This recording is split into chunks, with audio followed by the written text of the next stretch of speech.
Denny Hamlin wins his second straight race in the 2025 Cup Series season, getting back-to-back wins at Martinsville and Darlington. And if you're William Byron and Ryan Blaney, you're probably leaving this race very disappointed. What's going on, ladies and gentlemen? Welcome back to a brand new video here on the channel today. Today, we're going to be recapping the Goodyear 400 Throwback Weekend at Darlington Raceway. It's good to be back at the Lady in Black.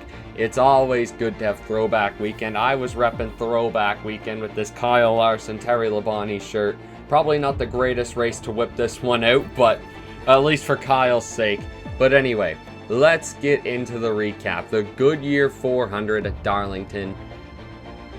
It started off by the man on my shirt getting wrecked. Kyle Larson unfortunately did go. He went for a spin on lap 4, I think it was. The irony in that will come later in the race, but Kyle Larson did go for an early spin, picked up some major damage, and thanks to the no damage vehicle policy, he went and repaired this car, and he came back out onto the track 161 laps down or something like that. But crazy to think that this happens again, and I mean, pick up as many points as you can, but damn, it's just crazy. It is crazy now that we don't have the damaged vehicle policy again to see guys 160 laps down. But, and real shame. I wanted this car to do well today. I mean, Kyle Larson, like, this 5 car, it just looks so good. It just looks so good. Why did it have to be smashed? Like, why? This scheme looks so goddamn good. It doesn't deserve to be wrecked. It doesn't deserve to be wrecked. It's done Texas Terry injustice, but by the looks of the crash, looks like Larson just got his rear wheel tires on the apron as he was exiting turn 2 in a battle with Joey Logano, and the car just stepped out from under him. And yeah, not much you can really do in that situation. That was what unfortunately took it to 5. In stage 1 as well, the 77 of Carson Hocevar, man, he had a rough day today. 2 flat tires for the 77 team, not a great day for Carson Hocevar. The first one came on lap 24, and yeah, both his rear tires were down, and that was a rough go if you're Carson Hocevar. I mean, yeah, it was not the best day for the 77, I will say that. And yeah, while all this was happening, the 24 was just effing flying. Like, that car had some major Jeff Gordon energy today. I'm more than likely buying a t-shirt of that car when it comes, like, of that 24 car when it comes out, because, like, oh my god, it looks so good. That, like, I mean, I love that Terry Labonte throwback. I was a big fan of Austin Cindric's throwback. Last season, I was a big fan of I like the 21 as well. The 21 was cool. The Logano's, I think, is extremely underrated. That Cale Yarbrough throwback, I think, is extremely underrated. But, man, that 24 car, oh my god, it looks so good. I can't even begin to describe. I genuinely felt like I was in 2015 watching that.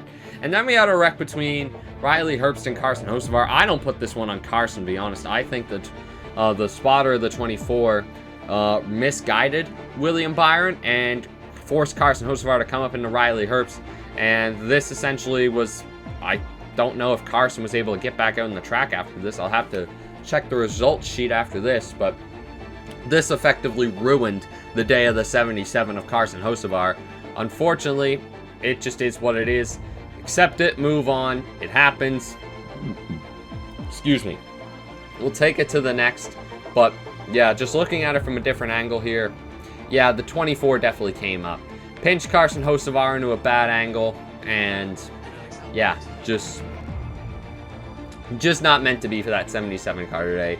We had a 2-lap shootout for the end of stage 1, and guess who won? It was William Byron. That 24 team was just, it was just on another level today. Like, watching that car throughout the race, it was just sublime. He would just lead, and you were almost just there like, is someone even going to give him a challenge? Is someone even going to give him a challenge? I mean, there were comers and goers throughout the race. Like, there was one point Logano looked like he might pass him. Tyler Reddick got up to him a couple times. Blaney, I think, got up there once. But I just think the dirty air was so bad for the car in second. Like, if you had the lead, you pretty much had control of the race because the dirty air was very prevalent today. And you could see that throughout the race. But Brad Keselowski, he, on the stage 2 cycle of green flag pit stops, he was in for his pit stop. He came back out on the track, let Zane Smith to the outside, and I mean, the wheel nut just came off. The car went into an instant slide, and it was very unfortunate. I mean, Brad Keselowski, he needs some sort of luck, man. The 6 team just needs something to go right for him, man. I honestly am starting to feel bad for Brad Keselowski. He had a good car today. He could have very easily finished in the top 10. All 3 RFK cars, I think, deserved a top 10 finish today, but it just wasn't meant to be. It unfortunately was just not meant to be for the 6 of Brad Keselowski. Yeah, he spun out after that wheel nut came off the car. And NASCAR, let's have a little one-on-one here. Let's just talk this for a second. Why did we wait so long to call a caution for debris that came off a car like 5 laps ago? You could have just called it there and then. My tiredness begins to sink in, but I just don't know why that wasn't called sooner. I really don't. I just don't understand why that wasn't called sooner, but at the end of the day, it is what it is. We move on, we accept it, and that is that. Yeah, it is what it is. I mean, it's saved some guys' days, to be honest. It well and truly saved some guys' days, that caution. I'm trying to think, like, that shook up the field so much because at the time of that caution was really, like, it was really Byron versus 2311 and RFK was really who it was at that point. And then all those guys had pitted. Byron had stayed out of the track when the caution came out, and that completely cycled. So, like, at the end of stage 1, before that second Hocevar caution came out, you've seen guys like, let's just say, Christopher Bell, Chase Briscoe fell way back there. He lost like 27 spots. Those guys were all back up to the front because of the way it all worked out. They were able to take track position for the rest of the race, and yeah, it was just very interesting to see how all that played out. And stage 2, take a guess. Take a guess who won it. Take a guess. You can drop in the comments down below. Take a guess. I think you know. His first number is a 2, and his last number is a 4. When you put that together, it makes 24. William Byron, he got the stage 2 win. Like I said, guys, this 24 was just absolutely unstoppable today. If you could, the only way you could beat this 24 car is if you beat him on a pit cycle. We'll get to that in a bit. But, yeah, if the only way you could beat that 24 car is if you got him in dirty air. That was the only way you were going to beat William Byron today. I genuinely thought we were going to see the record broken for every lap led in a race. I genuinely thought we were going to see that, but it is what it is. We roll on, we roll forward, and yeah, at the start of stage the final stage, there was a move on the first start. Josh Berry tried to sneak to the outside of Tyler Reddick, if I'm watching it correctly. I mean, looks like they just came together. I think, actually no, Reddick might have snuck to the inside of Berry because I think Reddick was trying to move his way back up through the field at this point. And the 21 and the 45 make contact. It looks like Reddick came up into Berry. I mean, Josh Berry's not going to be the one driving into people. I think Berry's one of the smarter racers in the field. Being a local short track guy, having to cut and claw your way so much, you're going to be the smart race car driver in those situations. But the Jim Clark Lotus throwback from the Indy 500, unfortunately, did spin out, hit the inside wall, and that was the end of the day for the 21 car, man. He took a big hit. I remember going, whoa, whoa, whoa, whoa, whoa, whoa, whoa, when that wreck happened, and yeah, no, that was a rough break for Josh Berry, to be honest. I kind of feel bad for the guy, but yeah, no, Reddick definitely came up into Berry. Sucks for Josh Berry in that situation, but just got to accept it, roll on, roll forward, and yeah, then how do I explain this? Then the pit cycle started out, because we went on after that Berry caution, everything was pretty bog standard, and then midway through the final stage was when pit stops hit. Ryan Preece, who had been in pretty well the top 15 all day, he came down for his first pit stop, pit crew screwed him, he was back to the back pretty much. And then Tyler Reddick made the call to make the pit stop, and sure enough, Tyler Reddick came out in first. And Christopher Bell and Joey Logano both came out ahead of William Byron. And now you were starting to see who could make their way up, because when the 24 got behind the 20 of Bell, he was just stuck. He couldn't go anywhere. He was just stuck. And you knew the 24 was the fastest car of the day. He was fastest in qualifying by a country mile, one of the fastest on lap averages, one of the fastest in practice just in general. Like, William Byron, with no doubt about it, was the car to beat today. If I was William Byron, I would feel hard done by out of today, but if I was Jeff Gordon, Rick Hendrick in his ear, I'd just say, hey, it's just racing. It happens. You can't win them all. You can't win them all.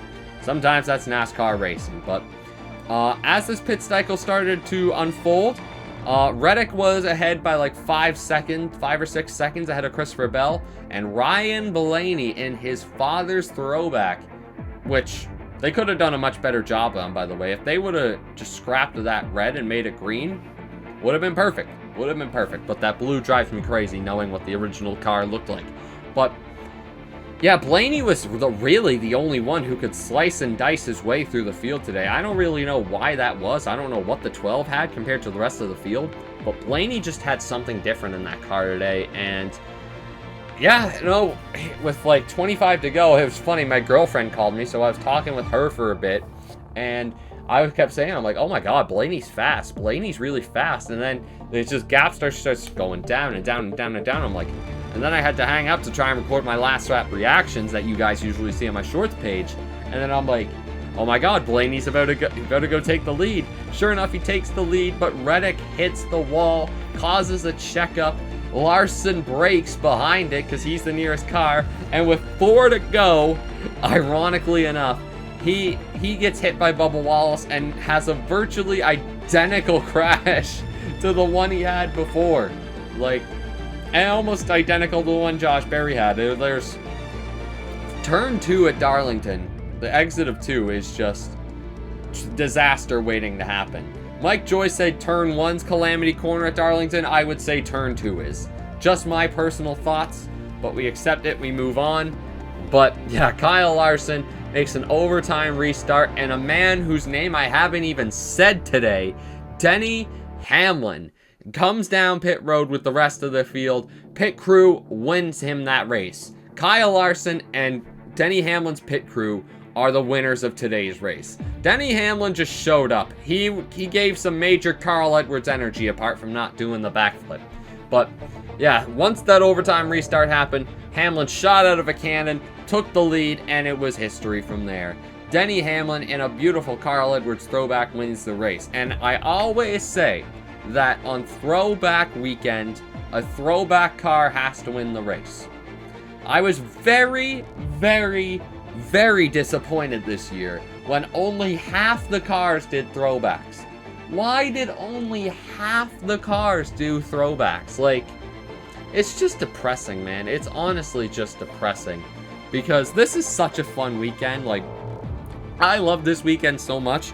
I love buying shirts from this weekend in particular. My one Kyle Larson shirts from this weekend, my Chase Elliott shirts from this weekend, just because it feels so classy but so new at the same time. I love the blend. This throwback weekend is probably one of the coolest things ever, but unfortunately some of the teams didn't live up to the hype. I mean, I get the sponsors and all that. It's hard for them to get on board with it all, but like, see what the Xfinity Series did. The Xfinity Series had some pretty bomb throwbacks this year. Hell, get them to throw it back to their sponsor 20, 50 years ago. Like, why not? Why not? Like, do something. Please, like, but just don't do what Chase Elliott and Universe did this year. That was terrible. That was absolutely disgusting. A disgrace to throwback weekend. But, man, Chase, what?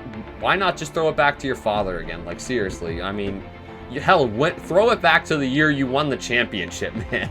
Like, oh my god. Anyway, it is what it is. Denny Hamlin's pit crew and Kyle Larson win Denny Hamlin this race. Let's talk your finishing results. Well, looking at your finishing results here, Denny Hamlin pulls out the win, followed by William Byron, Christopher Bell, Tyler Reddick, and Ryan Blaney.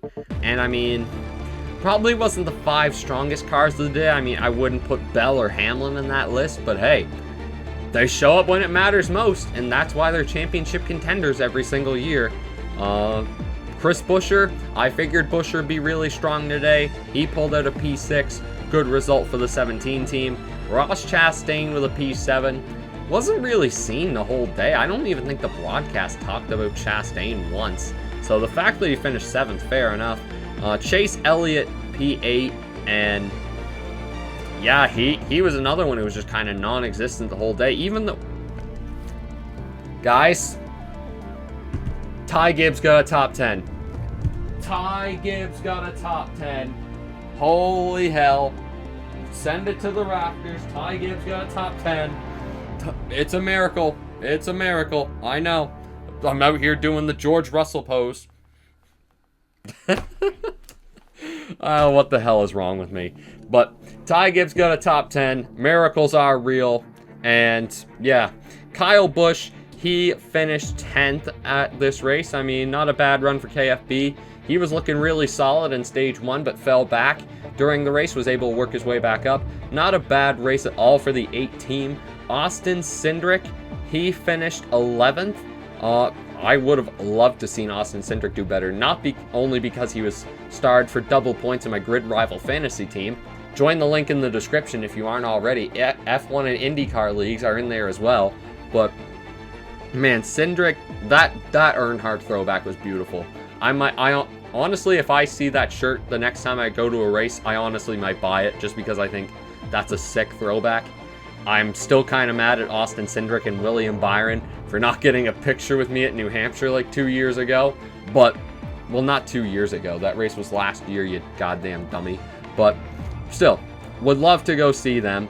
Zane Smith finishes P12. Then it was Joey Logano. Beautiful Cale Yarrow throwback scheme. If I ever buy a Logano shirt, it'll probably be that one. But, oh well, is what it is. Same with Denny. I love that Edwards throwback. Even though there's some Denny throwbacks I like more than others. What would you guys... Since I like Denny Hamlin more, like... Okay, wait. There we go. Would you guys want to see an 11 against the world flag back here? I think it looked pretty cool. I mean... I'm an Ohio State guy. It has to be done. Go Bucks. But, Todd Gilliland... Daniel Suarez, Ty Dillon, Eric Jones. I honestly thought Eric Jones would be more of a sleeper today, but is what it is. P17, not a bad result for Legacy Motor Club. AJ Allmendinger, Noah Gragson. Same with Noah Gragson. I thought he'd be a good sleeper. Shane Van Gisbergen, P20. Not a bad result at all for SVG, considering how he's done on the ovals this year. Bubba Wallace, Cole Custer, Austin Dillon, Justin Haley. I thought Justin Haley would be better too. Ricky Stenhouse, P25. Ryan Preece, P26. That's a rough result for Preece. He deserved a lot better. Cody Ware, P27. Hey, he finally has more points than Jimmy Johnson right now. He has more points than the guy who's going to sue his dad out of business. Yay!